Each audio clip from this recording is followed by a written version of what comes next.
I never imagined betrayal could shatter my world so completely. There she was, my beautiful wife, locked in a lover's embrace. In that moment, everything changed.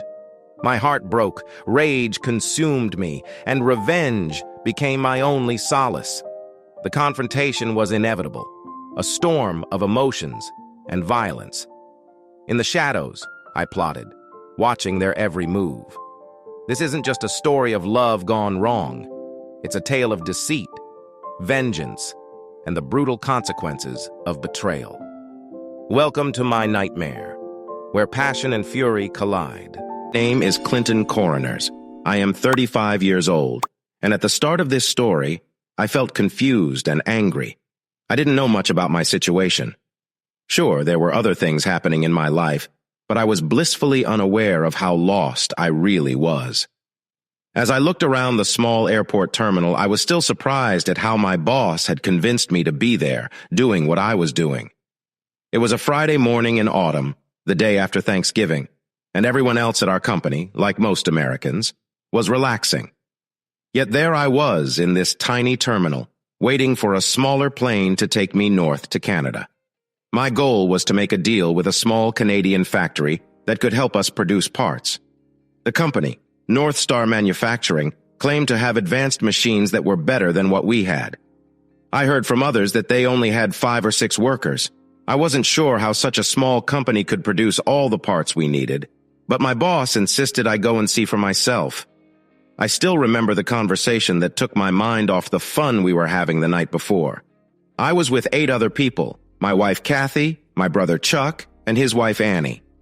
My parents and Kathy's parents had just started talking about my mother's favorite subject. "So when are we getting grandchildren from you two?" she asked. And soon Kathy's mother joined in, agreeing with her. Everyone turned and looked at me. The smirk on my father's face showed that he enjoyed watching me squirm under my mother's questions. Just as I was about to shift the focus onto Kathy, the phone rang. Kathy dashed into the kitchen to grab it with a smile that told me she had left me to face my mother alone. But just a few moments later, she returned with a frown. "This is for you, honey," she said, handing me the phone. It was Frank, my boss. Only he would call me during a holiday dinner. Frank was all about work. I imagined he had grown tired of family talk and wanted to discuss plans with me. For the first time, I was glad he thought of me. "Yes, Frank. Happy Thanksgiving to you too," I said into the phone. "Clint, I've been thinking," he said. "I don't want to ruin your holiday, but I need you to come to the office tomorrow morning. I have another big idea." As soon as I hung up, I knew I wouldn't like his big idea. I used this call as an excuse to escape. I pretended I needed to check an important email at our home office. Alone in my office, I looked at my personal email and played a few games until I heard my parents getting ready to leave. I made it downstairs just in time to see the door closing behind them. "I can't believe he called you on a holiday," my father said. "What a tough boss." "Yes, but someday I'll lead the company," I replied. "He doesn't have sons, and his daughter isn't interested in business." "Maybe her partner will be," my father suggested.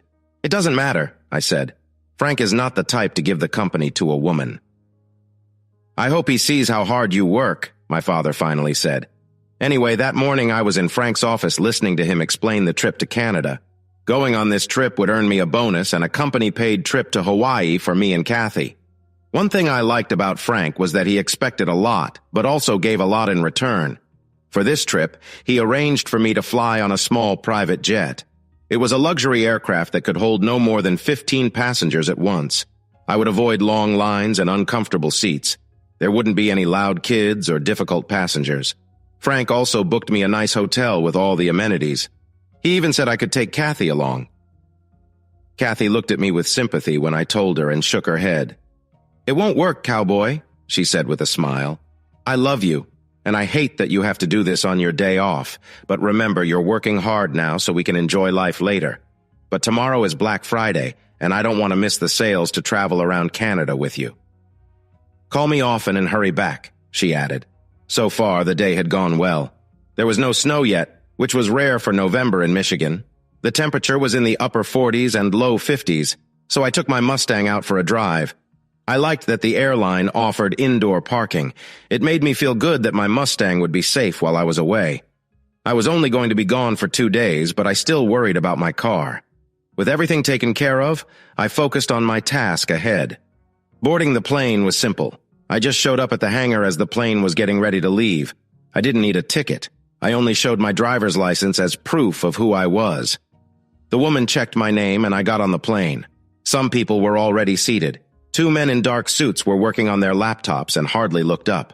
A businesswoman and her assistant were also there, both busy with their own tasks. An older woman was reading a magazine, while 2 other guys looked like they were technicians. I chose a seat in the middle, hoping it would be quieter. Moments later, a loud older man entered with 2 younger guys who seemed to work for him. They were chatting loudly, making it hard to concentrate. Other passengers glanced at them, but the oldest just stared back, ignoring the discomfort he was causing. As the woman with the list checked again, another woman walked in. Everyone turned to look at her. She was nothing like Katie. Katie was taller and slimmer, or so I thought until I saw this new woman. In a flash, I felt a mix of surprise and anger. Seeing her made me realize that Katie didn't seem as special anymore. Even covered up, this new woman had a presence that drew attention. I could see that her outfit hid more than it revealed, but there was something about her that was hard to ignore. I found my thoughts wandering, imagining how it would feel to be close to her. It was distracting, and I couldn't help but notice her legs and the way she carried herself. Our eyes met, and I felt a pull that made me look away. It was too intense, almost like breaking an unspoken rule. I quickly realized I wasn't the only one noticing her. Many others were looking her way as well. Just then, the loud man got up and headed toward her, his expression changing as he approached. Before he could say anything, she turned and sat down next to me. "Is anyone sitting here?" she asked. I shook my head in surprise, unable to do much else. Her voice had a lovely sound, almost musical, which added to my confusion. I felt anger, but it was directed at myself. For years, I had been committed to Katie, and now I found myself caught up in thoughts of someone else. As she settled in beside me, I wondered if she felt anything at all about the attention she seemed to get. The loud man returned to his seat, shooting me a look that was unwelcoming. "Would you like to sit by the window?" I asked carefully. "Why not, dear?" she replied with a smile. Her kindness made me forget for a moment how much older she might be than me. I gave her the window seat, wanting to enjoy her presence without interruptions. I figured if she were in the aisle, others may come over to talk to her. As the plane's engines roared to life, I studied her, my mind filled with questions. How old is she? What job does she have? I noticed some rings on her fingers, but no wedding or engagement ring. That made me think of my own ring, which suddenly felt heavy on my finger, reminding me of Katie back home. To distract myself, I pulled out my iPad and tried to focus on work. I told myself I wasn't doing anything wrong. I hadn't touched her or crossed any lines. My marriage was secure just as it had been that morning. But the feeling of distraction lingered, and the short flight promised to be quite the journey. I didn't really betray Katie. Besides, what she doesn't know won't hurt her. I told myself it was just a quick feeling of guilt. I felt this way many times over the years, so feeling it again as Kyle came closer wasn't new to me. I usually handled it by being extra nice to my clients for a few days. Most people I know think Clint and I have a perfect life. We have all the signs of a successful couple. We live in a beautiful house. I chose it, and Clint works hard to make sure I have almost everything I need. Soon, we will think about having kids, and then we hope to retire comfortably and happily. Maybe we'll travel to some amazing places everyone talks about, or maybe we'll just keep doing what makes us happy. Most people I know would be shocked if they knew what I do. The idea of me being with someone else would make them think I was a terrible person. They would say I was the worst person in our town for a long time. But in reality, many of my friends would start looking for my husband. Single people would try to get close to him right away. Married women would take a little more time. Most of my male friends would want to be the next to be with me, but none of them would think about marrying me. They would just want to be with someone who was available. Most people I know follow the crowd. They live their lives without thinking for themselves. They want the same things as everyone else. They live by the saying, happy wife, happy life. But the truth is, I wasn't happy. Not at all. I married Clint with high hopes, but somewhere along the way, I became tired of being second or third in his life. His job always seemed more important than my happiness. He thought giving me nice things was enough, but it didn't make me happy. I wanted attention, and if that didn't come from my husband, I found it elsewhere. Kyle ran up to me with excitement, saying, "I missed you so much." I smiled and joked, "You act like I'm the only person here." He replied, "Well, to me you are. You're the only one I care about." "How long do we have?" I asked. "Maybe 2 days," I said, "or 3. We rushed up the stairs. He grabbed my hand playfully with each step. Once we reached my bedroom, we quickly took off our clothes. After a moment, I made a mistake I should have avoided. I let him talk. "Is the car in the garage?" he asked. "No," I answered. "He took it to the airport." "Are you upset?" he asked, sounding disappointed. "No, not really," I said. "But it seems like you want to drive my husband's car more than you want me." "No, I just thought it would be fun. You say he never lets anyone drive it." Just then, the phone rang, and I grabbed it from the table. After a quick chat, I turned to him and said he had to go.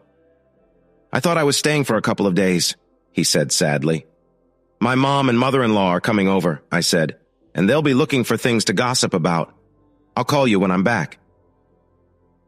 He got dressed and left quietly. I spent the day shopping with my family and listening to them tell me how much Clint loved me. With every compliment, my guilt grew. We had dinner together after shopping. As usual, I ended up buying more gifts for Clint than I meant to, which only made me think about our future.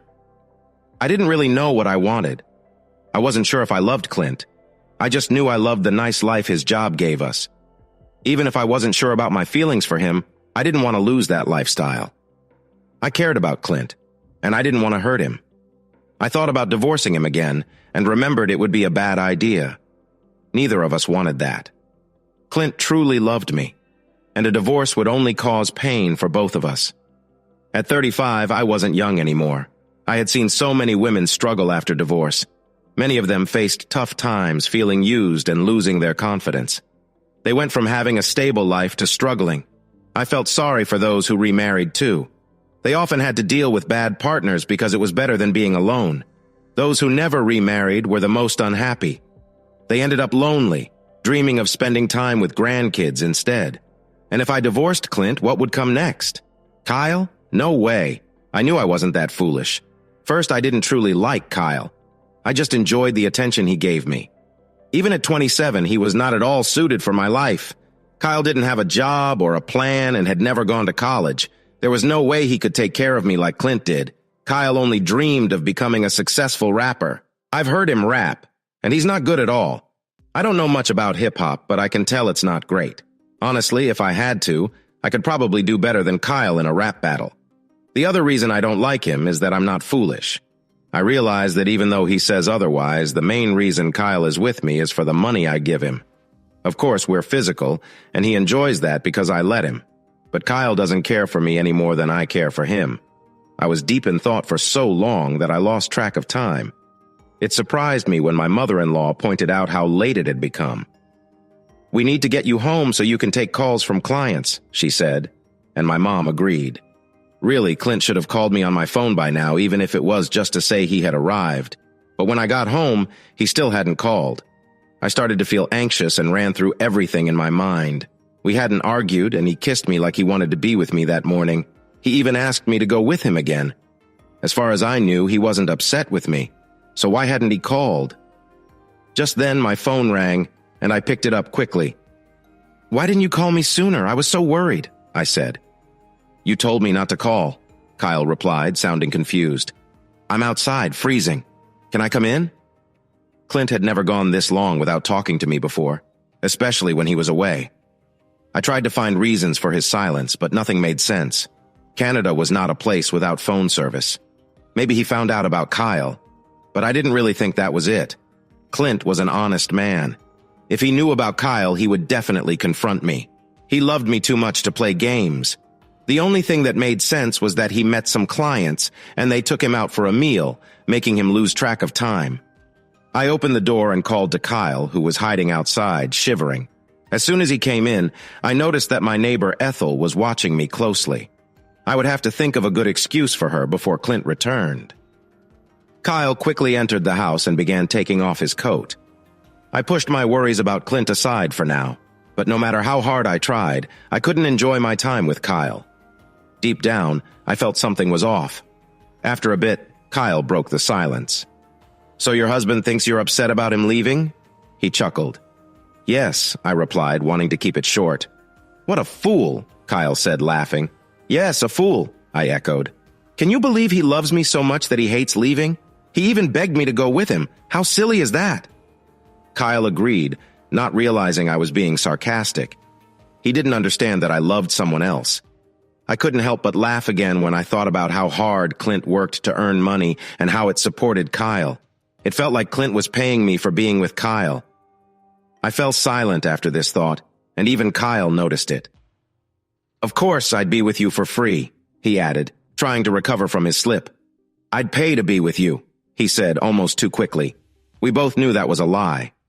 "Okay, let's be real," I said. "Do you think I'd take money for that? You think I'm that kind of woman?" "No, that's not what I mean," he stammered. "Then what do you mean, Kyle?" I asked, realizing how foolish I had been. "As soon as I get a record deal, I'll take you away from here.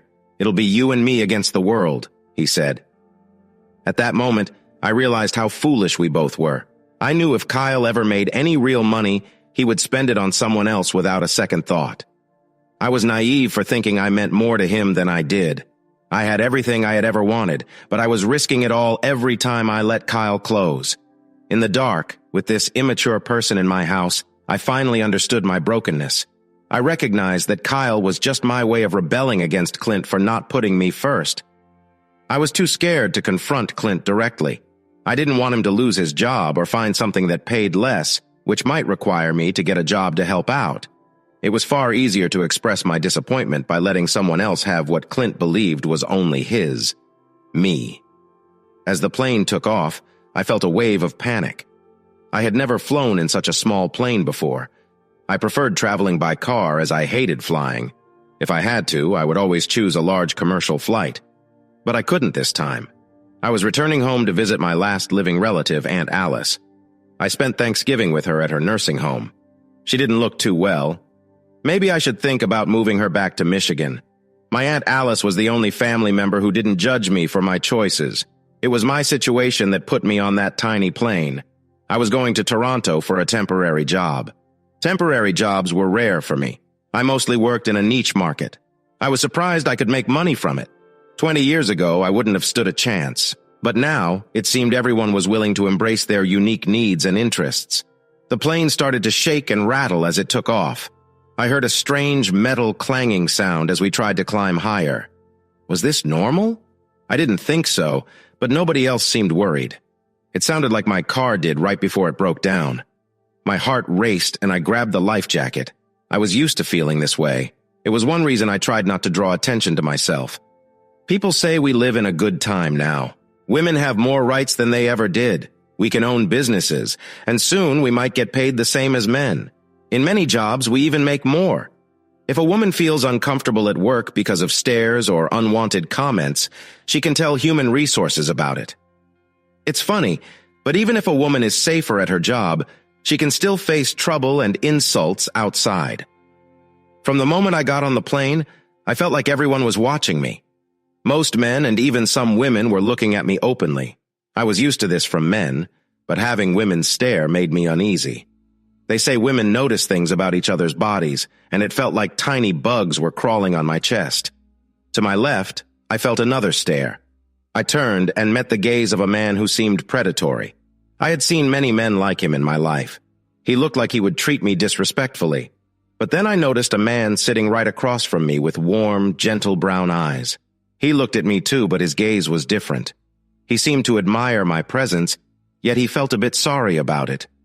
There was kindness in his eyes, and it was clear he was not someone who would harm me, unlike the other man who was now approaching. I moved closer to the kind man and sat next to him. Up close, his eyes were even more inviting. Then, he did something wonderful. He offered me the window seat and positioned himself between me and the aggressive man. It felt like I was in a safe bubble. But this comfort was short-lived. He seemed torn, maybe shy, not wanting to make things awkward. I wondered if he was just the type to help others then slip away afterward. But I had other things on my mind, so I pushed that thought away. As the plane took off with a loud sound, I grabbed his hand tightly. I leaned against him, feeling safe.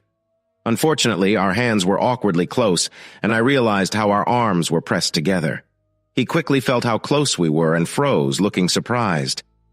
I could see him trying to process everything, though I felt a bit scared. Then he did something unexpected.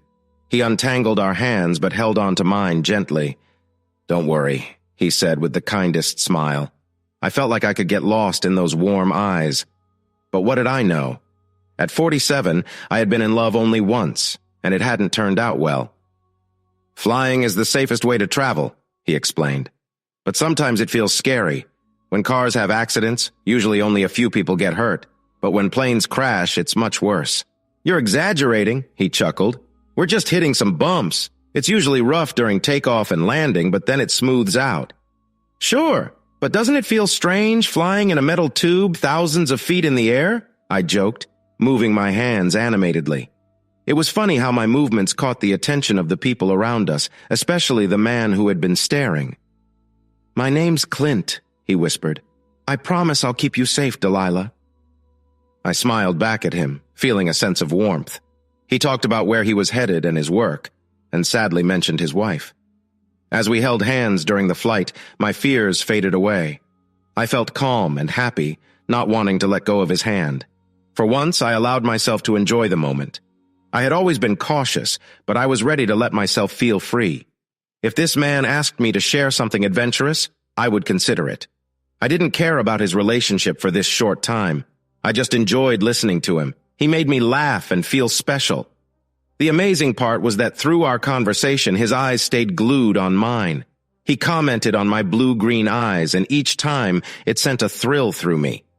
I felt ready to get upset when the flight attendant interrupted us to let us know that we were on schedule and would land in an hour. She mentioned that a storm was coming, but assured us that the plane was fast enough to avoid it. However, she said we should have warm clothes for our stay in Canada. During her talk with us, I noticed her eyes kept darting from my face to Clint. I wondered if she was interested in either of us. I brushed her off without thinking, wanting to enjoy my time with Clint. Everything felt magical. It was one of those rare moments that life gives us. When she finally left in a huff, Clint turned to me.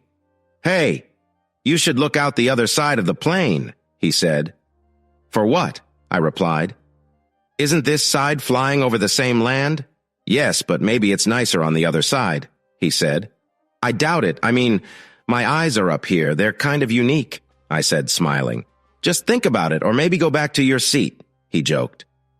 The flight attendant seemed cheerful about something. Then there was a loud sound that startled everyone. Suddenly, the plane jerked sharply to the left and dropped suddenly before it steadied out. But as it tried to regain its balance, we heard more loud sounds and saw through the window that flames were coming from the left engine. Everything changed in an instant. I couldn't think straight because someone was screaming nearby. Clint quickly covered my mouth to show me that I was the one screaming. I climbed over the armrest and pressed against him, frightened. The plane started shaking, and it was clear that we were falling fast. My fear grew, and Clint seemed to sense it. He held my hand tightly and pulled us 2 rows forward. "Please sit down," the flight attendant yelled. Clint shoved us into the seats he picked. He grabbed pillows and told me to bend down. "Keep your head down, Delilah," he said calmly, squeezing my hand and smiling at me. Even though I was scared, that smile soothed me. Just when I thought the fear couldn't increase, he kissed me. In that moment of chaos, my brain recorded that kiss as if it were something special. Then the plane hit something hard, and it sounded like 1,000 crashes. Everything was upside down. The floor felt like it was the ceiling for a brief moment. Everyone on the flight started to scream together. Then there was a strong thud that knocked the breath out of me, and everything went black. When I woke up, it was night, and the room was pitch dark. I heard a loud noise next to me. It was Kyle, snoring like a lawnmower. It was hard to sleep with the noise. I also noticed something else. Body language shows our true feelings. While I slept, Kyle moved as far from me as he could, and I mirrored him. Clint would always wrap me in his arms, even if we had a disagreement. When we fell asleep together, I felt safe and warm. Despite our fights, those moments were always comforting. I suddenly felt lonely and unsure of myself. Why should I feel alone next to Kyle? Maybe this meant Kyle wasn't important to me. I sat in the dark, trying to understand my feelings and what had gone wrong in my life. When I married Clint, I was sure I loved him, and I still think I do deep down. But I hated feeling like second place to his job. He believed he needed to work hard for our future, thinking it was all for us. But honestly, I wished he would work less or find a job with more time for us. If he could do that, maybe Kyle wouldn't be in the picture. I also realized that I hadn't been fair to Clint. It was easy for me to ask him for things, but I never really told him how I felt about his job. To some extent, men often connect their worth with their work, while women tend to connect with family and relationships. Maybe I was scared that if I told Clint to choose between me and Frank, I wouldn't like what he picked. I also thought about whether that was really fair. Clint spent all his free time with me, while I had plenty of hobbies. I had lots of friends and many fun things to do after work. Poor Clint had only two loves, me first and his Mustang second. He adored that car. He never let anyone touch it. A tear rolled down my cheek in the dark. He loved that car so much. He worked hard to buy it, but he didn't even think about getting it until he bought me the car I wanted. It was his choice, and he chose to buy my car first, even after working so hard. This caring man loved me, right? Maybe he cared about his job too much. But he loved me more than anything. Why hadn't I seen this?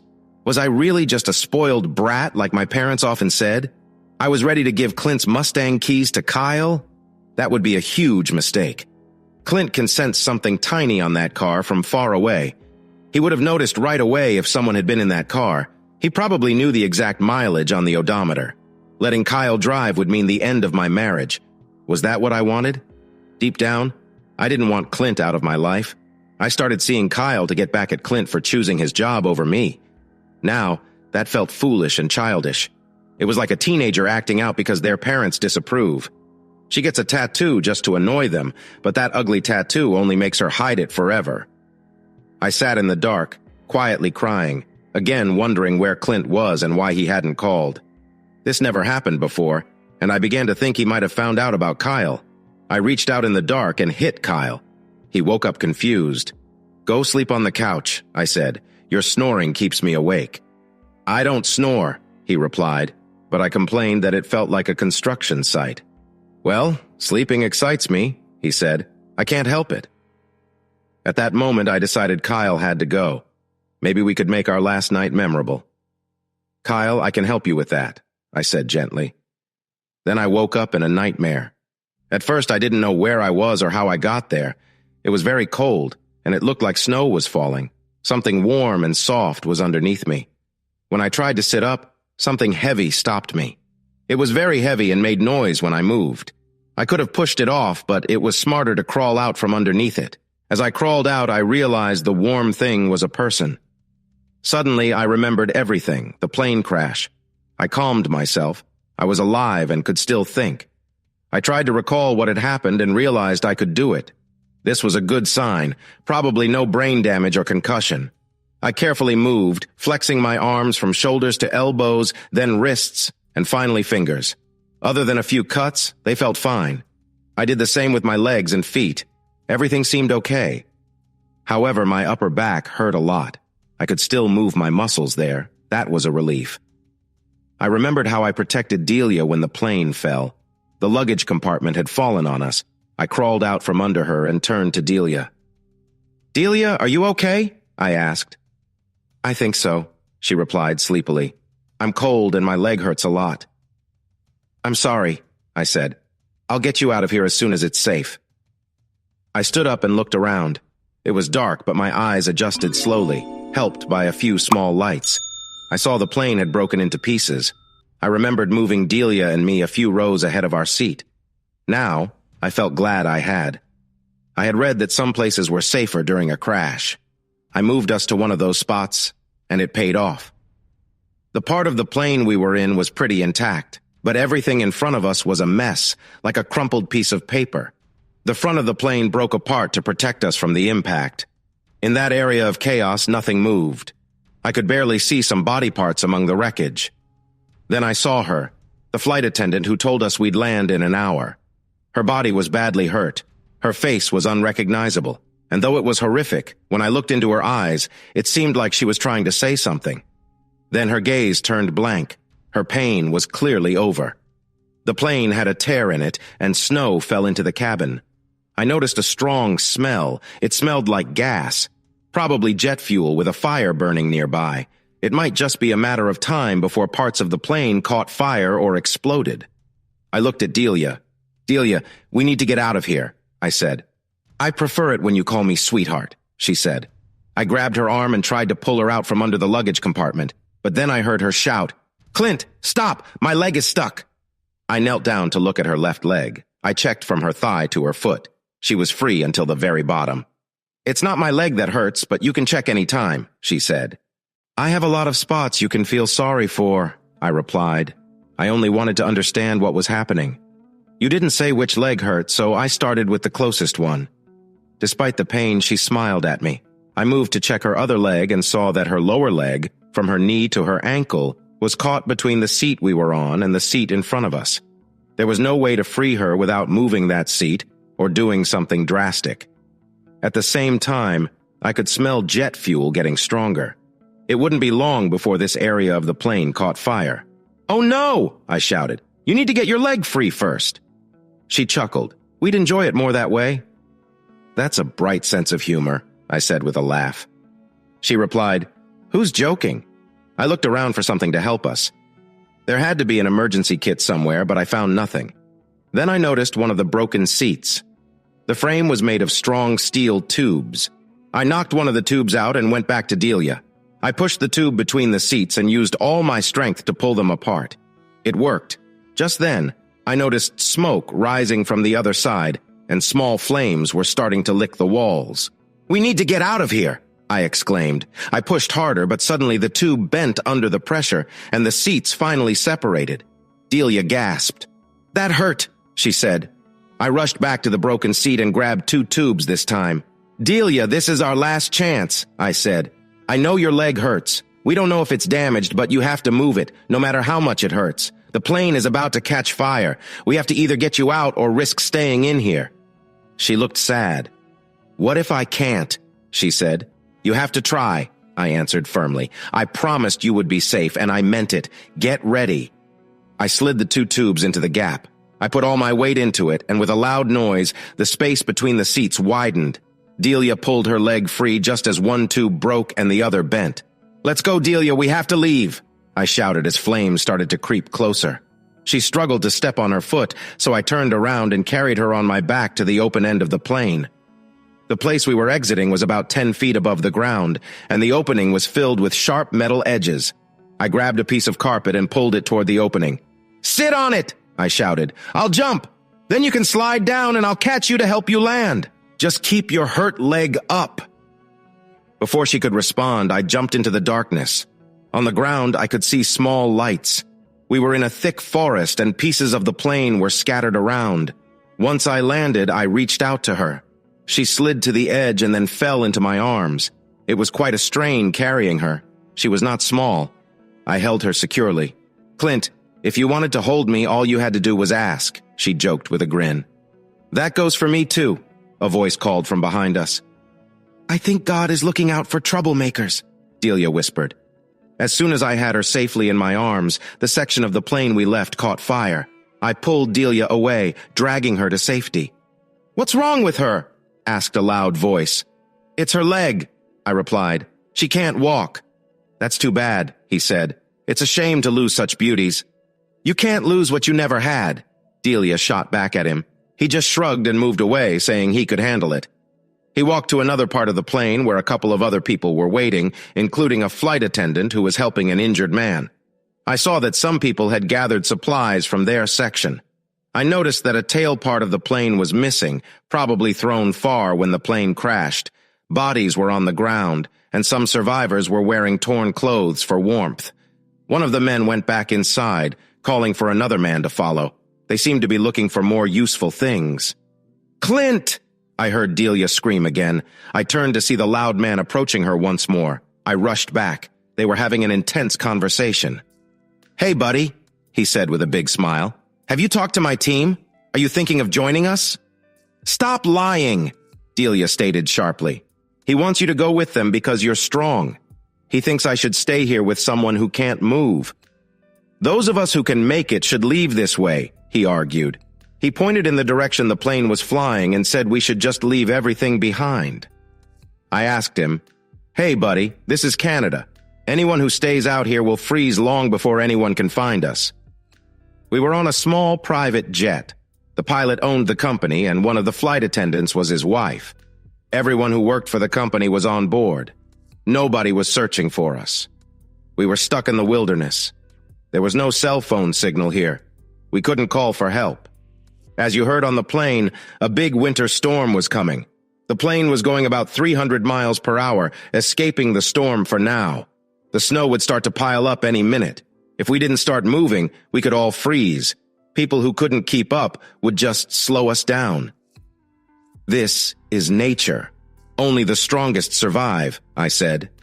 "What does that have to do with you wanting to be with me?" Delia asked. He hesitated, looking at her. "Look at her. Do you even know who she is?" I sighed and said, "We'll be fine, just the two of us." He replied, just as an explosion shook the part of the jet where his friends had just come in. We all turned at the screams coming from inside, then suddenly the screams stopped. "Can we take some of those clothes you took from the other passenger? Delia is cold," I asked. He just laughed. "You guys are going to freeze out here. Why would I waste clothes that survivors could use? Besides, she must be used to being without clothes." "Forget you," Delia spat back. "Anytime, anywhere," he smiled. A woman and another man came near him. "It's starting to snow," she said, and the man continued. "Josh just passed away. We need to leave, boss." He waved goodbye, and the three of them walked away without looking back. "You probably should have gone with them," Delia told me. "You could keep up with them easily." "Why?" I asked. "We were almost 300 miles from where we were headed when the plane went down. They won't go that far. I noticed we were flying over a few small houses when the plane began to drop. They couldn't be more than a few miles behind us. Come on, we need to hurry." As I spoke to him, I saw the back of the plane. "Why should we go there?" Delia asked. "That's where all the supplies are," I said. I turned around and knelt down in front of her. Then I stood up and carried her further into the woods. It was farther than I expected, and the snow was starting to cover everything. When we finally got there, I climbed to the back of the plane. Inside was a mess.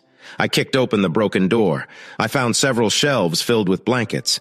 I grabbed a few and carried them outside for Delia, then went back in to search more. I collected supplies and filled one blanket with first aid items and frozen meals from the plane. I packed as much as I could carry, including drinks and water bottles, plus a few small bottles of alcohol. I took some emergency kits with flashlights and tools. I tied the corners of a blanket to carry everything and left the damaged part of the plane. When I returned to Delia, I saw a damaged piece of metal from the plane. I bent it until one end was almost flat. I threaded a strap through the hole at the other end to make it stronger. Then I threaded one of the blankets through the strap. I laid out several blankets to make a sled, then gently placed Delia on it. I wrapped her in the blankets and loaded the supplies on the sled. "Try to sleep," I told her. "Are you warmer?" She nodded. I pulled the sled back to where the rest of the plane was and started walking in the direction from where we'd come. Delia talked to me as I walked. Keeping busy helped me feel warm at first, but soon my hands got cold. I hid them in my jacket pockets and kept walking. After about an hour, I started to feel tired. Delia had fallen asleep a little earlier. She was worn out from everything we had experienced. Before she closed her eyes, she said, "Thank you for everything you've done for me." I wanted to take a break, but it felt strange. I usually ran every day and could cover 5 or 6 miles easily. But while pulling the sled, I was losing energy even before reaching 2 miles. I knew if I stopped for even a moment, I might not be able to get back up. If I fell into the snow, no one would know what happened to me. What would happen to Delia? What about my family? Thoughts of my loved ones kept me moving long after I wanted to quit. Finally, I spotted them. A group of small houses about half a mile away. They were to my left, which made me realize I must have turned the wrong way while walking. If I had kept going straight, I would have reached them by now. In the distance, I heard some animal sounds. I headed toward the houses, and when I arrived, I noticed a fence around the area. The big gate was locked, but the smaller gate for people was easy to open. I pulled the sled through the gate and went to the first house I saw. The place appeared to be an abandoned hunting lodge. The cabin I picked wasn't the biggest, but it looked the most intact. The front door was locked, so I went to the largest building, which seemed to be an office. I knocked the door down. The old rotting wood made it easy to hide behind the table, just as I had hoped. There was a board with keys for all the houses. I took the key for house number 6 and went back. I opened the door and pulled Delia inside. The house had a fireplace, but no wood. I looked around the other houses and found only a few small pieces, but behind the main house, I discovered a large pile of firewood. The top pieces were wet, but I grabbed as much as I could carry and brought it back to cabin number 6. I stacked the wood in the fireplace and opened the blanket that held our supplies from one of the emergency kits. I found several matchboxes and some old newspapers in the cabin, which I laid out with the firewood. I lit the newspapers, and soon we had a warm fire. I pulled Delia closer to it. There was a sofa nearby, so I placed one of the blankets on the sofa and laid Delia down on it. Using a flashlight, I checked her ankle. It was swollen, but it felt similar to her other ankle, which was uninjured. I wrapped her ankle with an elastic bandage I found in one of the medical kits. Then I carefully examined her knee. "Are you going to check my knee too?" she asked with a smile. "Do you want me to make this easier by taking off my skirt?" "I'm just trying to see if your knee is hurt," I replied quickly, feeling a bit flustered. "I didn't mean it like that." She smiled at me again. "Where are we? How did we end up with all this stuff? I'm a little cold, but at least I'm not freezing." "Clint, you're a lifesaver," she said gratefully. I let her hold the flashlight while I looked at her knee. Unlike her ankle, her knee was not swollen, it was just bruised. I guessed it would be better in 3 to 4 days, while her ankle would take about a week before she could put any weight on it. Delia yawned and took off her jacket. Seeing her in just a blouse reminded me of how put together she was. I handed her a can of juice and she started drinking while I added another log to the fire. I knew we would need more wood to stay warm throughout the night, so I set an alarm for 3 in the morning. "I just wish we had something to mix with this juice," she said. "After everything we've been through, we deserve it."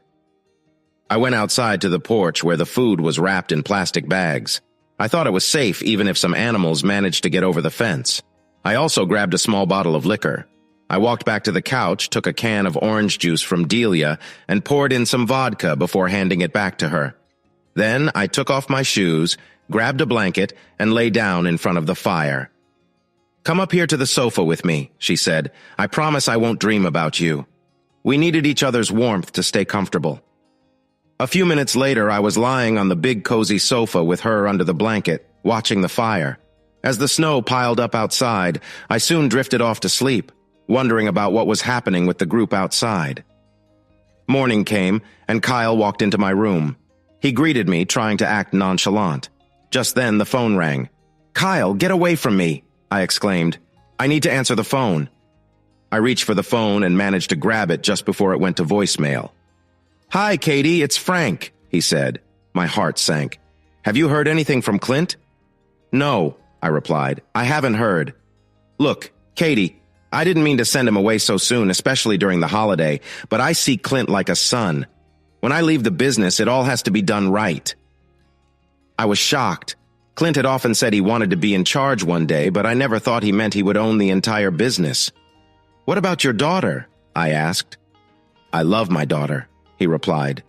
"I will leave her everything I own, but I want someone who cares about the business to run it." He mentioned that he hoped any son born later would carry his name. "Just don't let Clint know about this," he added. If Clint called, I needed to tell him to call Frank immediately. "I'll do that," I said, but I wanted to know if Frank had any idea why Clint hadn't been in touch. "I spoke to some people in Canada," Frank explained. "They don't have time off for our holidays. If Clint arrived yesterday, they probably worked all night." Frank assured me that there was a chance Clint could return soon, as he had arranged for a private business jet. After hanging up, I turned to Kyle. "Go away, I think Clint is coming home," I said firmly. "But what about—" he began, but I cut him off.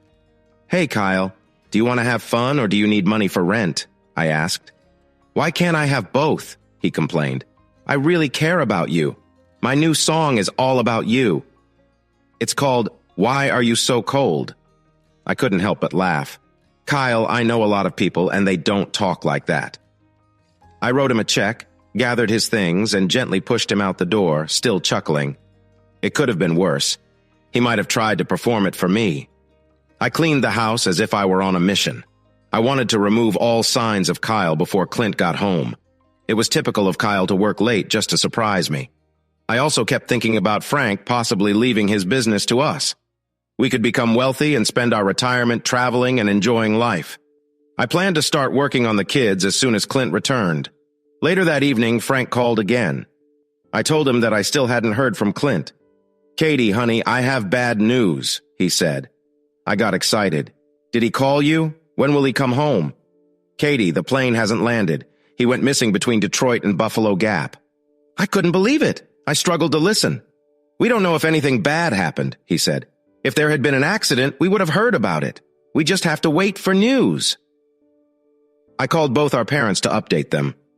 For the first week, I was on the phone nonstop. Our parents, both Clint's and mine, stayed with me. Frank called every day. A week later, things started to feel normal again. I was still in touch with the authorities in America and Canada, but there was no new information. Then Kyle visited me. He clearly came back for the money, but I didn't mind. I was tired of being alone. Kyle said he missed me and that a week apart felt too long. He claimed to have written several songs about me, but I didn't care. I was just happy to focus on something other than worrying about my husband. Kyle was with me when they found the plane. It had broken into several pieces upon crashing. There were many fires and explosions near the wreckage. The authorities were checking the company's computer records to see how many passengers were on board that day. Since recent bookings had changed, they couldn't be sure. Clint was one of those last-minute bookings. We showed them Frank's receipt as proof Clint was on that flight. The passenger list showed only 13 people aboard, but with the latest bookings, there could have been 15 or even 20 with the crew and flight attendants. They found 15 bodies, which officials hoped were the confirmed passengers. This way, they could wrap up the case.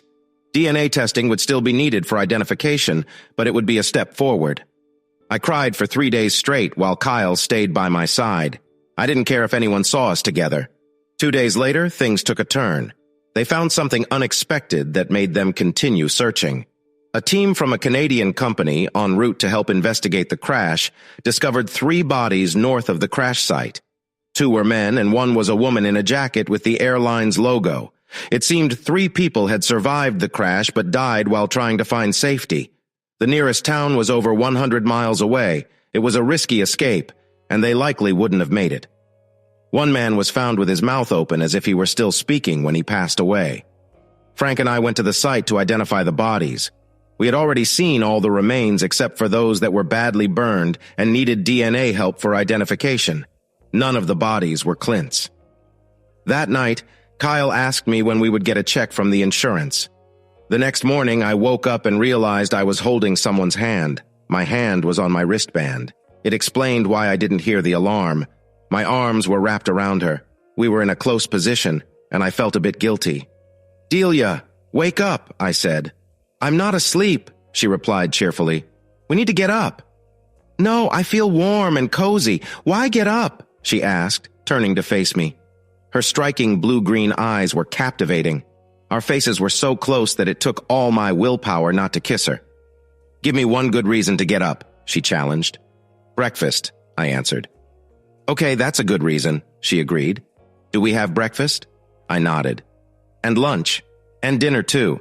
If we're careful and eat some chips or nuts for lunch, we have enough food for over a week."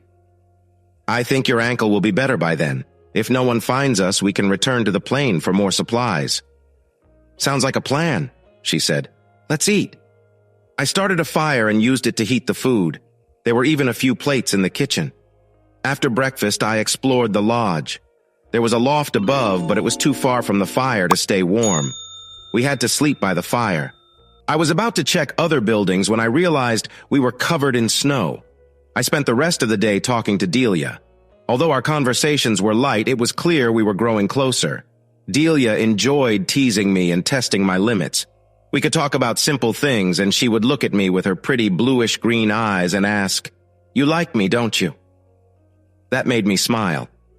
Once I told her I needed to go outside and get more firewood before we ran out. She would tease me about the cold. "It's really cold out there," she said. "I know," I replied, "but I can't let you freeze." She smiled and said, "You really can't." I made several trips and stacked enough wood by the door to keep us warm for a few days. "Are you cold?" she asked. "Not really," I told her.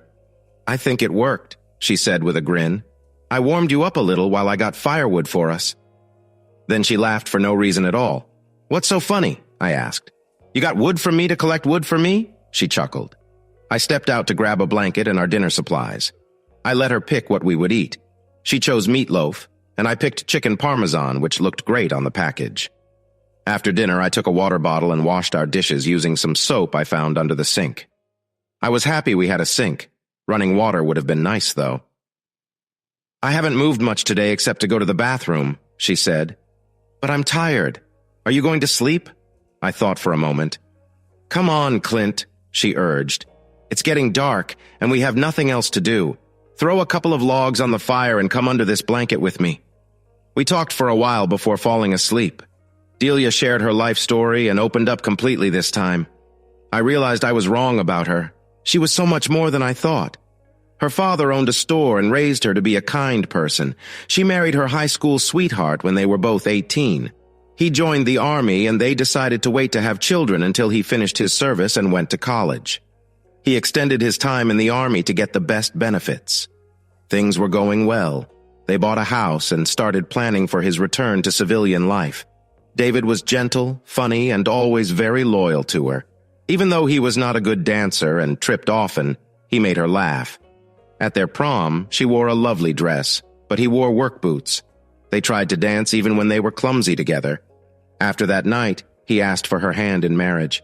She loved him deeply and believed he felt the same way. David loved her for who she was, not just her looks. He never minded how she wished to be different. Before he returned home for good, he tripped one last time. The accident took him away forever, and she was heartbroken. The happy girl who loved gardening and wanted to be a mother never came back. She moved back in with her parents after selling their house, and it took her nearly 4 years to recover from his death. At 28, she got her first job as a waitress. Although she became good at it, she struggled with rude comments from some customers about her body. She got unwanted attention, especially from men. Some even made bets to prove her looks. She was uncomfortable and turned down an offer to dance at a nearby club. A few years later, she learned the club owner had a website where he shared pictures of his dancers. It was popular at first, but the trends changed. Men started to prefer women who looked more like everyday people. If her father hadn't gotten sick and her mother needed help with bills, she don't think she would have done it. But she quickly gained attention for how she looked. She bought a camera and took photos of herself at home. A few weeks later, she left her job at the restaurant. She wanted me to know that nothing inappropriate ever happened in her work. She never had any sexual experiences with men or women. Instead, she posted new photos of herself on her website each week, some teasing and some where viewers had to pay to see more. She made good money but always expected interest to fade. Over time, she began to take requests for specific poses or outfits and began making videos as well. All her photos and videos were solo, and she managed to find her own path in a world that had changed for her. Her father died a few years ago, and her mother passed away not long after. This left her alone without any close family, except for the aunt she had just visited. She felt a deep sadness in her heart because of their loss. Over the years, she met many men, mostly for work, but she never went on dates. She became good at making men feel attracted to her by using clever words and being playful. It's a little surprising that she had only one close partner since David died. Taki took care of her needs, helping her feel calm after long days at work. She learned how to understand what people wanted from her, but also how to keep a distance from those who may not have good intentions. "You remind me of David in many ways, Clint," she said as they relaxed on the couch. "You have the same shyness and protective nature, and when you talk to me, you really look into my eyes. But if I look directly at you, you look away, even though you like me," she added. "I know you are married and I understand your values, but I can't help wanting you," she said. "But Delia, we're both good people," Clint replied, "and good people don't betray others." "I don't have anyone else in my life besides you," she insisted. "But good women don't get involved with married men," he pointed out. She laughed. "You know what I do for work, right? People pay to see me online, and you still think I'm a good person? Good night, sweetheart." "Good night, Delia," he said. As she leaned against him, he wished he didn't have such strict morals. She thought of him as someone else, and he felt confused. The man he loved was gone and presumed dead. On one hand, Frank and Clint's family were sure he was still alive, just stuck somewhere without a way to call for help. His brother Chuck kept reminding him about Christmas dinner that year and expected Clint and him to be there. On the other hand, the insurance company did not show any concern for Clint or him. They refused to pay without proof of a death certificate and insisted on a DNA test for verification. His parents, being more realistic, started to suggest planning a funeral. In the end, he told everyone to leave him alone. He needed time to think. The truth was somewhere in between. He needed to discover what he truly wanted. For most of his life, he had relied on his parents or Clint for support, so they controlled his finances. He had taken out an insurance policy on Clint for $250,000 in case of an accident. If they couldn't prove any mistakes on the crew's part, the policy would double. This was a lot of money. Although he loved Clint, he knew it could be beneficial. But if Clint returned, they would be much better off in a few years. There was a big difference between we and I. Kyle had different goals. He was trying to win her over because he saw a chance to benefit from her situation. He was overly nice and kept expressing his affection, often getting too close. For some reason, he believed he could be with her and share her future money. But she had to admit that having him around distracted her. She just wanted everything to resolve itself, whether that meant getting her husband back or receiving a check from the insurance. She hadn't decided which option she preferred. Eventually, she thought about leaving Kyle. Even though she didn't love him, she felt like she had control over him, and that felt nice. Her relationship with Clint, and possibly with any man, would require adjustments and compromises. In her dynamic with Kyle, she was clearly in charge. If she wanted him to meet her needs without getting anything in return, he would have to comply. She found a sense of satisfaction in that control. The second reason for wanting to end it with Kyle was that she didn't want to feel alone. When most men heard widow attached to her name, it seemed like a turnoff. Half of them stayed away, thinking she was trouble, while the others felt too sorry to make a move. She was caught between wanting Clint back and wanting the insurance money, but she was leaning more towards getting Clint back. The night before, while Kyle was too close for comfort, she daydreamed about what her children might look like with him. She decided that having kids was better with someone else than with Kyle.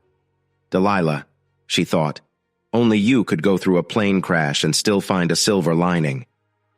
She spent almost a week in a cabin in the Canadian wilderness with Clint, and they grew closer each day. He was the first man to show real interest in her in a long time. She felt a strong attraction toward him because of her long period of solitude. The only thing more intense than her feelings for him was the disappointment that they had yet to take their relationship further.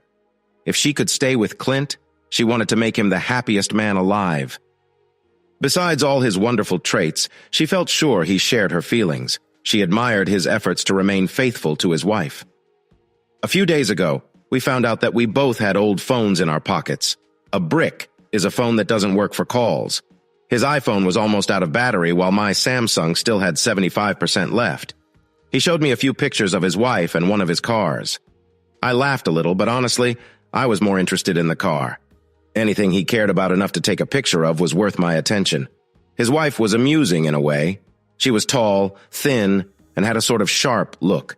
She didn't seem like someone you could trust easily. Even in pictures, it was clear that she cared more about herself than about him. Seeing her made me think about my own weight. Nothing too extreme, really. I liked my body, and many guys seemed to too.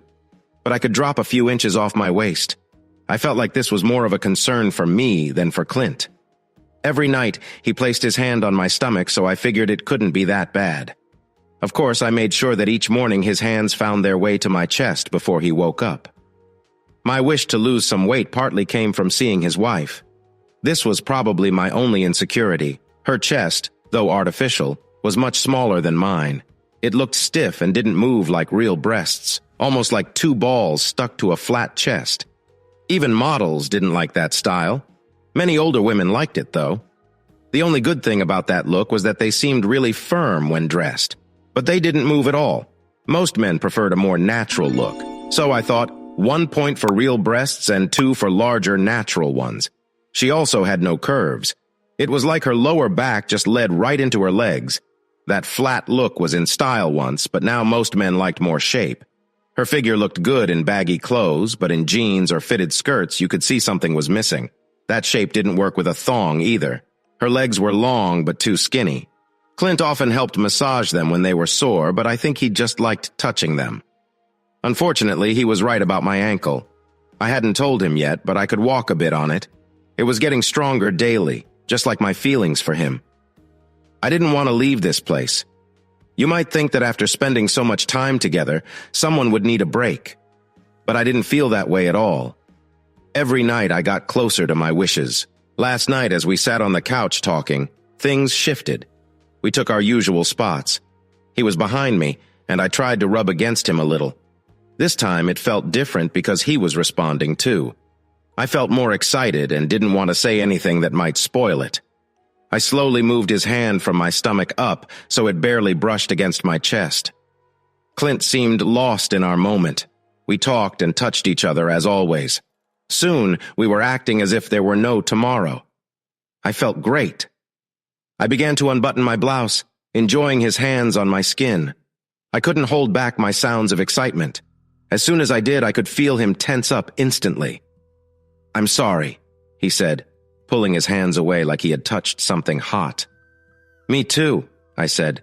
"It's too bad you stopped." He reminded me that we both had partners who would be hurt by our actions. "You have Katie, and I have Tokai," he said. I laughed again. "There's no one at home," I explained. Tokai was my playful nickname for a personal item. No one had seen or touched me in a long time, so excuse me if I enjoyed our moment. Clint showed self-control. "Delilah, if I weren't married, things might be different," he began. I cut him off, trying to keep my voice steady. I knew if he said the words I longed to hear, I would be all in. It would be easy because he would go along with it. If someone had asked me before if I would date a married man, I would have laughed. Now, I found myself considering it. It turned out I might do almost anything for the right man, except hurt the one I cared for. I was relieved when he pulled me close again and started rubbing my belly once more. My sounds were real. I was sure he wouldn't back away after this. It became clear that he didn't want to stop, but there was a limit he wasn't ready to cross. "So, how do you celebrate Christmas?" he asked, shifting to a safer topic. I shared how I usually visit my aunt, exchanging small gifts with my coworkers. I had known some of them for nearly 15 years, but we mostly communicated online. I didn't have many close friends in real life. He tried to change the subject, thinking I might get sad. "Your ankle seems to be improving," he said. "Let's see if we can walk to the plane for food in a couple of days. The snow should melt enough for us to get there." "Why not go tomorrow?" I suggested. He looked surprised, almost as if I had startled him. "You don't have to answer if you aren't ready," I added. He stayed quiet for a long time. "I already know what you're thinking," I continued. "You don't want to leave me, and you're trying to find a way for us to stay together longer. But you don't have to. I'll stay here with you as long as you want." "I'm thinking you should go. If someone finds the plane, we can both be rescued," he said. "If you get there and someone sees the plane, they probably have a car. You could drive back here in no time." I stayed quiet for a while. "Clint, can we talk about Christmas again?" I asked. "We can talk about anything," he replied. "No, we can't," I said firmly, "because I could ask you about your feelings for me and your feelings for your thin wife. That would make things awkward." "It's Christmas," he said. "Fine, we'll do what you want," I said. "We'll wait a couple more days and then go to the plane to get food. If someone finds the plane, we'll be saved. I'll go back to my life and you'll go back to your wife. No one will know what happened between us. I'll always remember this and you. It will be like a special secret just for us. At least that's how I see it." Maybe you'll feel embarrassed about it, so you won't talk about it. Either way, we don't know what will happen. Anything could happen. The weather might get colder. We might get a lot more snow. Maybe no one found the plane, and we'll wait here for weeks. So I want you to promise me something, okay? I promise, he said. I didn't know how, but he broke my heart again. No, you can't promise until you know what I'm asking, I said, trying not to cry. It might be something you don't want to do. Delilah. I'd do anything for you, he said. I could tell he meant it. Call it a Christmas wish, I said. I want you to promise that if we're here for Christmas, we'll forget everything else and just be with each other for a little while. We won't talk about your wife or mine or whatever else. We'll just spend this one day without any of our baggage. The room got really quiet. I thought I might have gone too far. I knew what I was asking.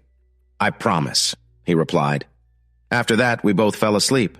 We hugged a bit tighter than usual, and that night I made a decision. I still had a whole day before we went to the plane. I wanted to let him know how I really felt, but the line between us was getting closer. I woke up the next morning feeling light and happy, almost like I was floating. My body felt a mix of nerves and excitement. Just before breakfast, I started to walk around the cabin for the first time. I walked slowly, but I enjoyed the feeling of Clint watching me while he started the fire and warmed our food. As we sat down to eat, I undid a few buttons on my shirt. I saw that Clint was a bit shaky. Then I noticed where his eyes were. I smiled big at him. "What are you looking at?" I asked, pretending to be innocent. Clint nearly choked on his breakfast. I just smiled wider, feeling playful. A little while later, Clint grabbed some blankets and a knife. "What are you doing?" I asked. He turned around and saw that I was holding some of my clothes. "Oh, I'm just going to wash some things," he said. "We've been wearing the same clothes for days. I'll hang them by the fire to dry."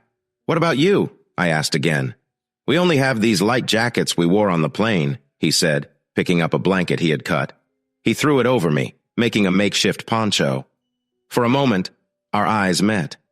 I thought he might lean in closer. "I love that beautiful red hair," he said, trying to tidy my hair through the hole he made. I knew then what I needed to do. I took his hands gently and smiled. "Now that I have this, I can wash my other clothes," I said. I slowly took off my poncho and tossed my hair. For some reason, I could tell he was fascinated. I moved a little, and I could see his surprise as his eyes widened. I playfully swayed my hips as I took off my skirt. I wanted him to notice. I lingered, drawing out the moment longer than needed. "Are you taking off your clothes here?" he asked, surprised. "I wanted to give you a chance to see what you can't seem to acknowledge," I smiled. "We've danced around this for a while. You made it clear that you won't act, so I feel safe. Besides, I'll put the poncho back on soon." After we had dinner, the air between us felt thick with unspoken words. As I finished my meal and wiped my fingers clean, I smiled at him. "We have a big day tomorrow, dear. Let's head to bed. Or maybe the sofa?" I took off my poncho and lay down on the sofa, lifting the blanket and inviting him to join me. He walked over slowly, shaking his head. I yawned and pulled his hands gently toward me. "Nothing is different here, sweetheart," I said. "I'm still the same person. This is still me." I placed one of his hands on my stomach. His touch felt nice against my skin. Then I placed my other hand on my chest. I felt him tense up behind me. I think we both sighed at the same time. He began to stroke and touch me in ways I loved. If the world were to end, I would want to go this way. "Clint, if someone tries to wake me up tonight, please do so I can enjoy it," I said sleepily. "No one but us will ever know." He started running his fingers through my hair and kissed my neck again. "Good night, Delilah," he whispered. "Clint, Delilah." I had never met anyone quite like her. Before her, I was so certain of everything. I felt sure about my life and my beliefs about right and wrong. It was almost like an addiction. My thoughts always became fuzzy around her. It seemed like the lines between right and wrong were always unclear. She brought color into my black and white view of the world. She showed me flowers I didn't even know existed. Even though I knew it was wrong, I secretly hoped that it would start snowing heavily.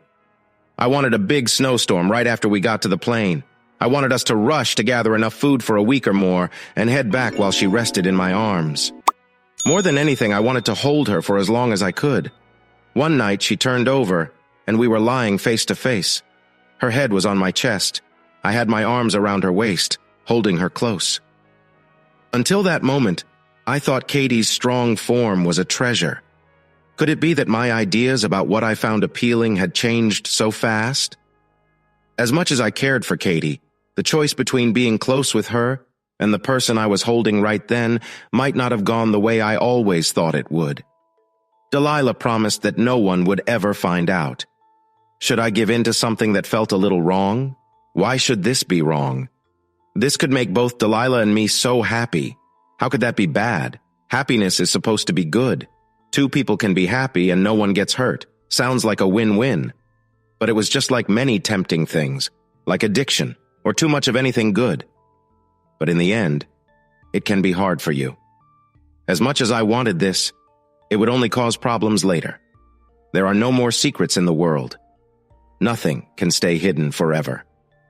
Eventually, Katie would find out, and she would get hurt. I could give up a bit of short-term happiness to protect my marriage. When I looked at her face, even without makeup, her lips were pink like a rose. I imagined they would taste like the sweetest strawberries. I thought of her beautiful green-blue eyes behind her closed eyelids. What was happening in my mind? I never had these feelings about Katie. I didn't like how Katie's body looked even after her surgery. It seemed like something she did to impress others. It was starting to get light in the cabin and we needed to go. I really didn't want to. Delilah was still asleep. Should I dare take a moment to remember? What's the harm? We'd be back soon, but I knew she wouldn't want to know. She would try to win me over even more. I only wanted a tiny moment. I leaned down and kissed her softly, not where I shouldn't, but on her sweet lips. It felt like we kissed for hours, but I knew it couldn't have lasted that long. She said it was just a friendly kiss goodbye. I chuckled. "Keep dreaming," she laughed. "I haven't slept well in a long time. You just told me everything I needed to know." "About what?" I asked. "Sorry, I didn't mean to rush you. It was just a kiss." "Rush me?" She laughed. "I told you that you could hold me. I wanted you to do this. You contradict yourself." Her smile could light up the whole forest. "About what?" I asked. "I'll tell you later." "Maybe," she said. We got up from the sofa. I went to wash my face and rinse my mouth with some water. She made a big show of putting on her clothes, pulling everything back into place slowly. In my mind, she was begging me to be closer to her. Then she pulled up her skirt and buttoned her blouse only halfway, leaving it unbuttoned just a little. She probably did it to keep teasing me. An hour later, we were wrapped in my makeshift ponchos. We each wore a warm blanket over our shoulders. We held hands as we walked through the gate, heading back the way we came so many days ago. It felt like just a short time ago. We arrived here in the middle of a snowstorm. But that morning, the sun was shining, and I heard sounds in the forest around us. The ground was wet from melting snow. Delilah seemed to shine as we walked. It took me almost 2 hours to haul Delilah and our things on a makeshift sled. Of course, I was worn out, pulling more than my weight through the snow, hardly seeing where I was going. It took us less than an hour to reach the back of the plane. She seemed unaffected by animals or people. Delilah smiled, and her smile was so bright it was like she had swallowed the sun. "They're not going to save you," she said, her voice dripping with sarcasm. "What do you mean you won't be saved?" I asked. "Aren't you coming with me?" "You need saving from me," she replied with a grin. "One more night on this couch and we'll be very close. You can't even imagine." "Well, I have a few ideas," I said, feeling as happy as she was, even if I didn't want to admit it. "I won't get too close to you until we get home," she said, crossing her arms. "Delilah, look at the sky," I said. She looked up. "What?" she asked. "Looks like you'll get your wish," I replied. "Check out those clouds. We have maybe an hour or two before it snows again." "We need to quickly gather food and whatever else we can carry back," I said. "You called the cabin home?" I asked. She nodded shyly. "Well, let's get going," I said, giving her a gentle pat. "We need food and water. We should also grab those little liquor bottles," she suggested. I thought it might be good to lighten the mood with a drink. Walking through the plane, I noticed things seemed different, like some items had been moved. Maybe animals had caused the changes. It was still very cold, and the food was kept in a metal refrigerator that stayed cold. We laid a blanket on the ground and gathered all types of food and supplies. Delilah found a purse that looked like it belonged to one of the flight attendants. She tossed some makeup into the pile. "Why are you taking this?" I laughed.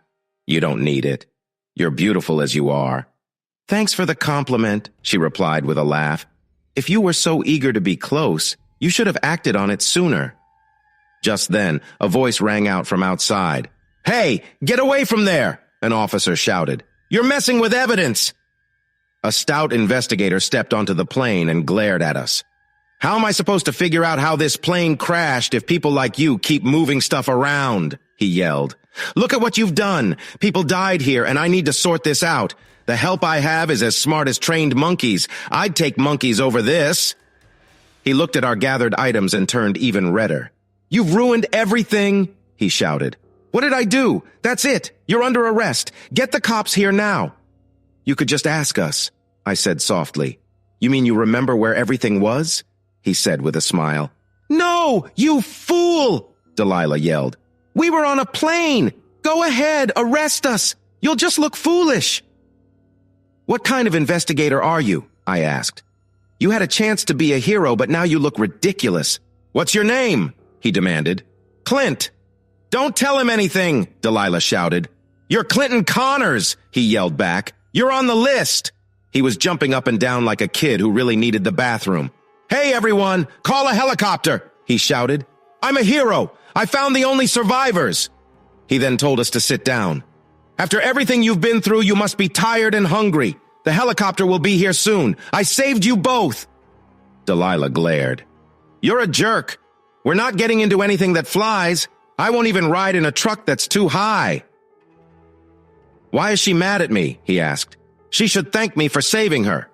I told him, "I think she didn't want to be rescued. She had plans for the night."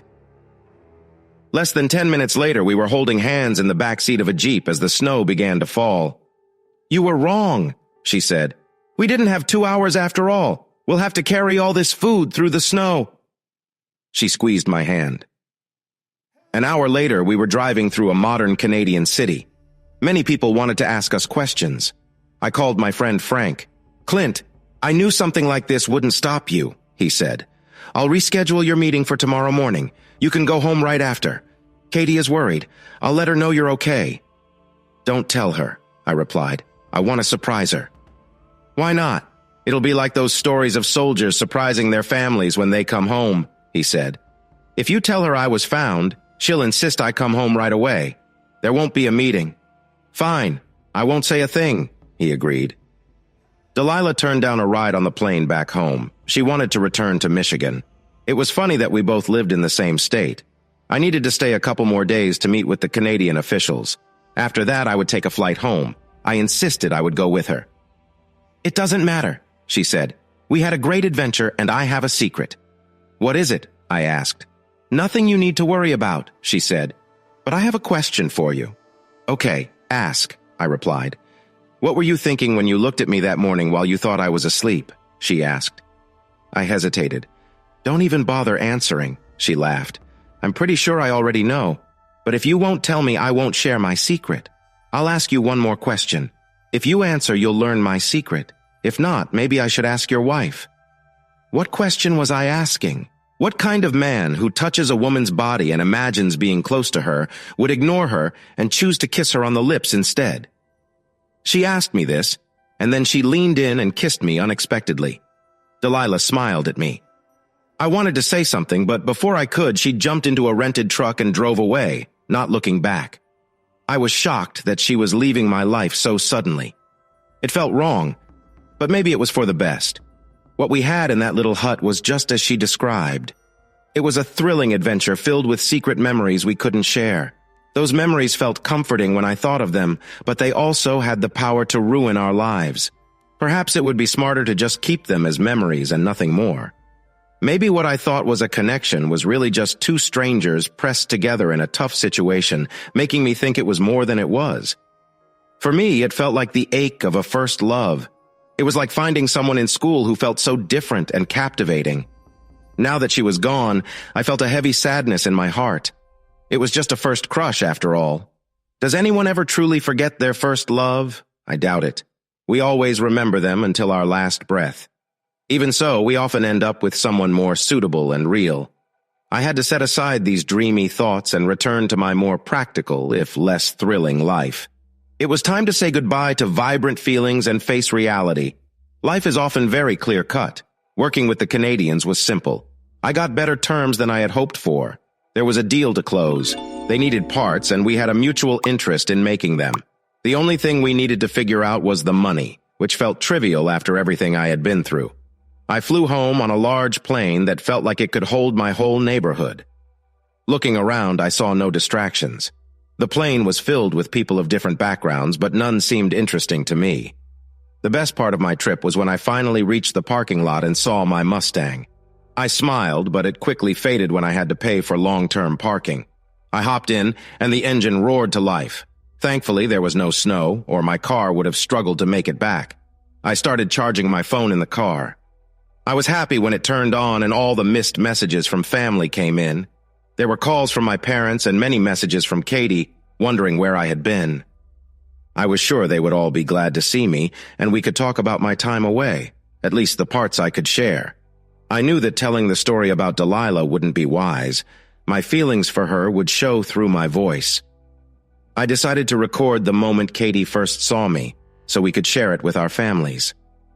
I quietly opened the door, hoping to surprise my wife, but when I stepped inside, I didn't see her on the first floor. I heard a strange noise coming from upstairs. Phone in hand, I crept up the stairs, excited to surprise her. What I found was shocking. The bedroom door was open, and Katie was lying on our bed with another young man. He was all flashy, wearing fake gold chains, and they were caught up in their own world. They didn't notice me standing just a few feet away. I watched them, confused. I suddenly wondered if Katie had pretended with me too. I felt I could read her well since I had known her for so long. Maybe she was just done with our relationship. I stood there, feeling a puzzling calm instead of anger. It was like watching a show on TV. Then Katie reacted. She suddenly turned and slapped him hard. "Kyle!" she yelled, a name that I could now add to the divorce papers. "Yes, Kyle," I cut in, feeling a sense of control in the midst of humiliation for him. After being with her for months, he should have figured out what she liked. "Don't be sad, you two. You can sort this out together, but now, gather your things and leave my house." Katie was both my hope and my nightmare. I had spent the days trying to sort my feelings. I finally realized there was a big difference between having money and real income. Money keeps changing and can feel stuck at times. Every time I spend money, my savings go down. On paper, $500,000 looked big. If I invested it smartly, it could grow with time. At 35, I thought about how it could grow more before I retired. Depending on luck, I could end up with a nice sum. But what would I live on until then? I had bills to cover, the car payment, insurance, mortgage, and many others. The insurance company was unlikely to say what happened to Clint was an accident.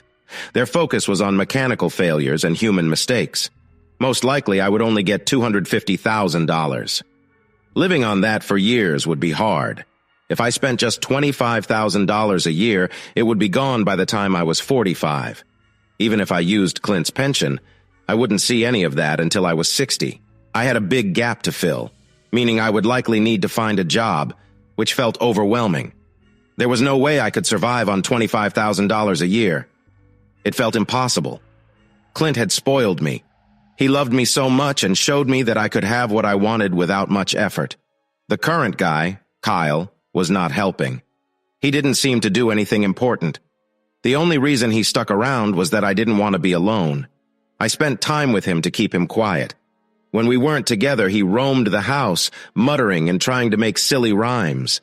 Many times, I wanted to hit him. If I were to feel guilty, it should have been when Clint was alive. If I felt no guilt then, why should I feel it now? Clint had loved me deeply. He would want me to be happy. Relationships change over time, and I felt Kyle and I had reached that point. It was funny because Clint and I never reached that place. He adored me. I remembered the joy Clint gave me when he wasn't always busy with other things. I felt that pain.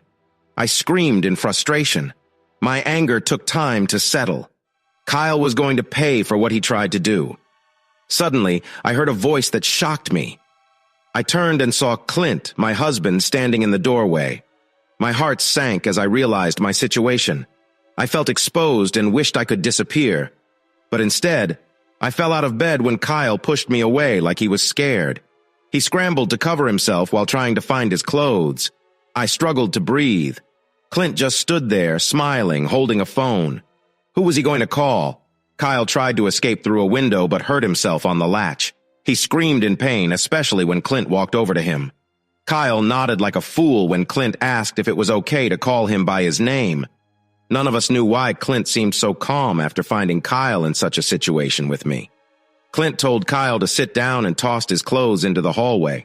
He smiled wider and said he could dress himself if he wanted. Then he turned to me. I angrily told Clint that Kyle had forced me. Clint just laughed as he sat at the edge of the bed. "Katie, you can't think I'm as foolish as Kyle to believe that," he said calmly. Kyle stated he loved me and dreamed of being famous, promising to give me everything when he succeeded.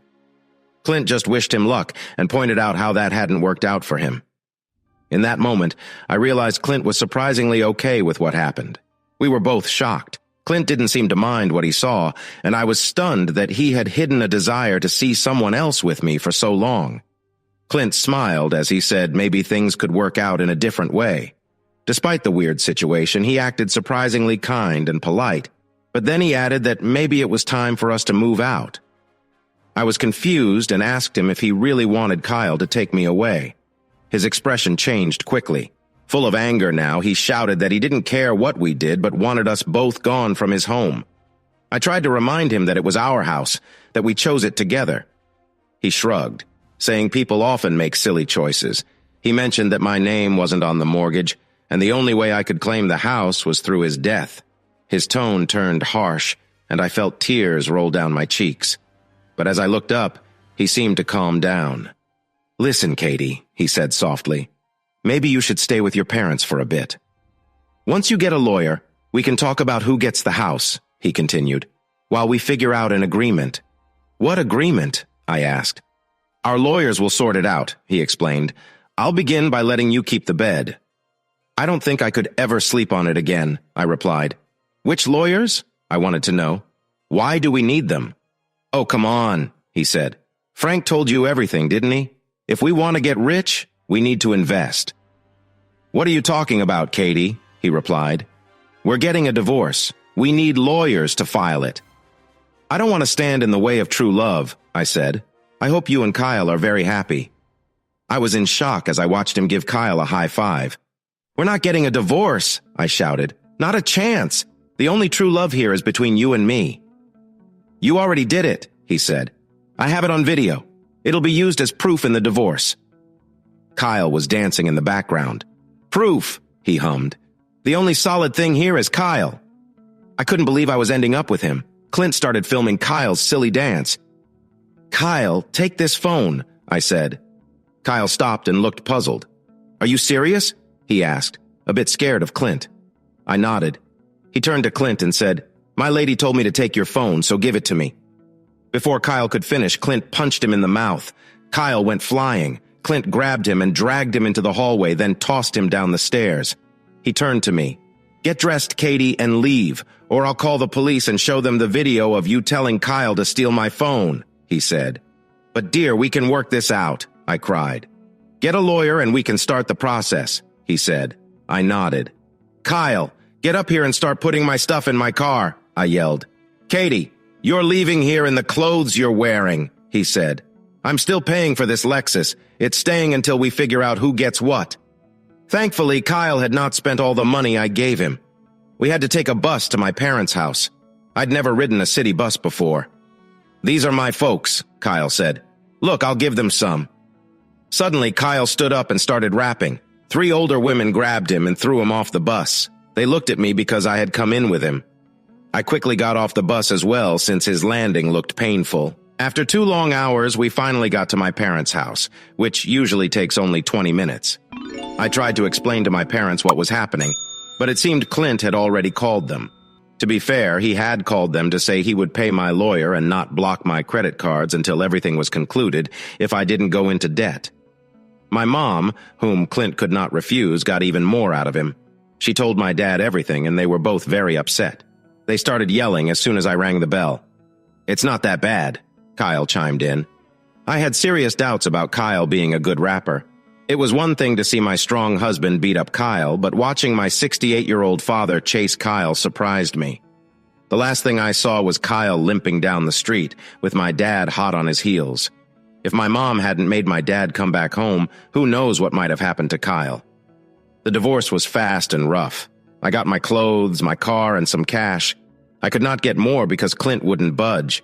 I tried to see a counselor and stop the divorce, but he posted a video on YouTube. That scandal could ruin my family's name and my reputation in the only city I've ever known.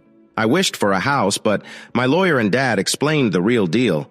The truth was, no judge would ever give me more than half of what we had, because I was seen as the one at fault, and I had done this while my husband was believed to be gone. My lawyer told me, "You won't get the house unless there are kids." He said, "The best hope is for the judge to order the house sold. If you really want it, you might as well buy it." "I told you to give me grandchildren," my mom complained. I couldn't believe it had come to this. I lost my home, my husband, and my marriage because of Kyle and my jealousy of Clint's job. Now, facing how hard it is to earn a living, I realized what a fool I had been. Sadly, Clint didn't want to hear my apologies. He took my apology with grace and tried to be fair in the settlement. All he wanted was to leave our marriage. I couldn't believe he had fallen out of love with me so fast. "What did you expect?" my father said angrily. "You broke his heart. Clint got a loan against our home and gave me $100,000 to cover my share of the house, plus another $50,000 instead of alimony. I also got half of our investments, around $20,000. He even said I could keep my Lexus as a goodwill gesture, but I would have to handle the payments once it was in my name. Once I saw how much the monthly payments and service contract for my car were, I decided to trade it in for a more affordable one. The service contract for my old car was actually more than what I had to pay each month for the new one. I was also moving to an apartment I could manage financially. I hoped that after a while the sadness of my choice would fade, and Clint and I could start fresh. It took us less than a week to figure out the details of our divorce, but it felt like forever. Our whole family was in chaos. It seemed like Christmas would not be joyful this year. I sat on the floor of my new apartment, tears streaming down my face. I used to search the big old house, trying to find where Clint hid my Christmas presents. This was the first time since meeting Clint that I felt so alone and unhappy on Christmas Day. The only person I could point fingers at was myself, Clint. My life could be summed up like a moment from a movie. It's like that part in The Matrix where a character wishes they had made a different choice. This past week I worked harder than ever, but even with all the effort, I felt empty inside. It wasn't really about the divorce, even if everyone thought so. My greatest struggle was regret. Like the character in the movie, I felt I made terrible choices in a crucial time and ruined my own happiness. I had chances to embrace joy, but I kept letting them slip away. I thought I was doing well, but was that just a misunderstanding? Is this what they meant when they said good intentions could lead to a bad outcome? A few days later, even Frank noticed my struggle. He called me into his office and told me I seemed too stressed. He thought I should take some time off after everything that happened. I needed to relax and find my peace. As soon as he said that, I knew what I had to do. I called my real estate agent and asked him to help me find a place. He checked one out for me and said it was ready. The seller was so eager to sell that he even danced with joy. I could take over right away or start a project to build something new. I told him I would visit the place soon. I went to Home Depot and picked up some supplies. I also delivered Christmas gifts to my parents and in-laws. They all seemed to understand that I needed time alone this Christmas. I wasn't sure my Mustang could handle the trip, so I was glad I had a Jeep for the winter. It took me over a day to drive through the deepening snow. But what could I expect? This was Canada, after all. I planned to spend the day thinking and deciding what to do with the old hunting lodge. I could probably fix up the cabins and make them modern. Maybe I could turn one of the cabins into a place for myself. Why only for me? Perhaps I could invite the entire team for a weekend getaway in the summer for fun and relaxation. As I reached what was now my property, I saw a car parked next to the gate. I thought it might be squatters, probably some teens from the area coming to hang out. Normally, I wouldn't care, but I really wanted this place to myself. I noticed many fresh footprints in the snow, which made it hard to tell where they led. From their size, it seemed like very small children had been playing around. I smiled when I saw a few footprints making snow angels. It was starting to get dark, and I guessed those little ones had gone home by now. I got the small generator I brought and set it on the porch of cabin 6. Then I went back to my Jeep to grab an extension cord and a heavy freezer filled with food. It was easier to pull it through the snow than carry it. I decided to take some of the food inside. When I opened the door, I was surprised to see a fire already burning in the fireplace. Someone else was in my cabin. "Okay, whoever you are, I'm the owner and I want you to leave," I shouted. "No, wait, you don't understand," a voice replied as a person walked in from the kitchen. My heart raced as I recognized her. It was Delilah. "You finally made it," she said with a smile. "I've been waiting for you for hours." I was shocked. "How did you know I'd be here?" I asked. "Oh, come on," she smiled. "You're single now. Most newly single guys are ready for some fun." "That's not why I came," I replied. I was serious. "I know that," she said. "But have you figured out your answer?" "Not really," I admitted. "I've been busy." "You still have time," she reassured me. "Christmas isn't here yet." "Great," I said. "Let's unload my stuff." We unloaded my Jeep and exchanged glances as we arranged everything. "You're going to stay here for a bit, right?" she asked. I replied, "I didn't bring much. I thought I'd come here to think about things." "What things?" she wondered. "What we shared here," I said softly. She smiled widely, and together we set up the cabin. I thought we would sleep in the attic, but Delilah had different ideas. She sat down on the sofa and wrapped herself in a blanket. "Come here," she said in a low voice. I hid behind the covers. She wanted me to remove my clothes. I did and climbed under the blanket with her. She shared everything that had happened since we broke up. She was back to her regular life, but even though she did the same things, she felt lonely. She missed me. She often expected me to reach out. I reminded her that we hadn't shared how to contact each other. She said it didn't matter. "There aren't many amateur film sites on the internet run by a woman named Delilah," she pointed out. "You could find me if you really wanted to." We were already touching each other gently. "Tell me what happened to you," she said. "How did you end up divorced? Just give me a quick answer. It's almost midnight and I want my surprise on time." A little later, she asked me another question. "Clint, why were you smiling when that guy had your ex-wife?" She wanted to know because she thought I shouldn't feel guilty about what we did together. And honestly, I didn't care anymore. It felt like a nice way to end things with her and get the divorce. It was also the same answer to a question I asked her. "You're clueless," she laughed. "Have you figured it out yet?" "I didn't kiss you when I had the chance," I admitted, because I was foolish. "No, sweetheart," she grinned. "You kissed me instead of just being touchy because when you looked at me, you saw our future together. That's why I'll gladly share something special with you that I haven't shared with anyone else since." "Since?" "Since David. You see me? You see Delilah. You don't just see my body. You love me, silly." "Yes, I do," I replied.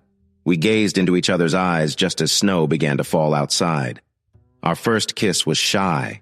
We enjoyed each other in every way we could. We left a few things for later, but we continued until we were too tired. Lying together, we fell asleep. "Merry Christmas, sweetie," she whispered. "It was the best present." "It wasn't your gift, Del," I mumbled. The next morning, a sleepy Delilah woke me up. "Hey, are you going to make me breakfast like before?" she asked. "You woke up first," I said. "It's your turn." "So now that we've been together, you don't need to be nice anymore?" she teased. "You got what you wanted. Things are different now, right?" "You're probably bored with me already, Delilah," I joked. "Just go to the freezer, open it, and get some food." She reached for the robe she'd left by the sofa. I could tell from her face that she didn't like my tone. She opened the freezer and saw a box. She grabbed it and smiled. "Is this for me?" she asked. I nodded. She ripped the package open like a child opening a gift. Inside she found another smaller box, and inside that was an even smaller box. It contained a ring. Her excitement filled the cabin. "Are you proposing to me?" she whispered. I nodded. In the next moment we were close again. "Delilah, I will never get bored with you. I promise I will make you breakfast every day if you want." I told her. We got married the day after my divorce was final, and almost exactly 9 months after Christmas, our daughter Winter was born. Frank was not happy at first, but he accepted it when our son Frankie came a year later. It's funny, but my parents and Katie's parents became godparents to our kids. Katie's mom calls herself a stepmom, and the kids just call her grandma. We all get together for the holidays every year. Katie never comes, even though we invite her every time. She still seems upset about something. A few months ago, I met Kyle. He works at a local supermarket. He also brings shopping carts from the parking lot to the store. As soon as he saw me, he came over to chat. To my knowledge, he still hasn't become famous. Hey listeners, if you enjoyed watching this video and want to stay updated with our latest content, don't forget to hit that subscribe button and turn on notifications. You won't want to miss out on what's coming next. Thanks for watching and see you in the next video with Queen Cheating Tales.